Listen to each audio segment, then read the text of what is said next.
ஒரு கதை சொல்லிட்டா சார்.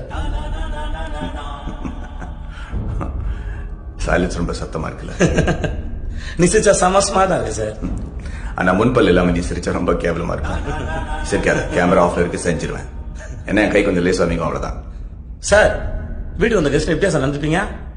வேதானோ violence sir. எதுக்கு சார்ன்றாங்க? ஒரு கதை சொல்லிட்டு போலான்னு வந்தேன் சார். சொந்த கதை சார். உன்ன மாதிரி ஆளுங்களுக்குலாம் ஒரே கதை தானே. நான் கீழே இருந்தேன், தெருநாயா இருந்தேன், இது செஞ்சு அது செஞ்சு பெரிய ஆள் ஆயிட்டேன். அந்த கதை தானே. ஐயோ எப்படி சார்? என் கண்ணிலே படம் பார்த்தேன் சார். உன்னை பத்தி ஒண்ணு சொல்லட்டா? இன்னைக்கே 10 கோடி ரூபாய் கொடுத்து இந்த தொழிலை விட்டுனா காசு வேண்டாம்னு போயிடுவேன். ஆனா வீட்டுக்கு போய் இந்த காசு எங்கிட்ட எப்படி போடுங்கன்னு திட்டம் போடுவேன். அதான் நீ. அதே 10 கோடியை உங்க கையில கொடுத்து என்ன விட்டுடு சார் சொன்னா விட்டுடுயா சார்? நீ என்ன வீட்டுக்கு போக சொல்லிட்டு எப்படி என்கவுண்டர்ல போலான்னு பிளான் பண்ணுவேன். அதானே சார் நீ?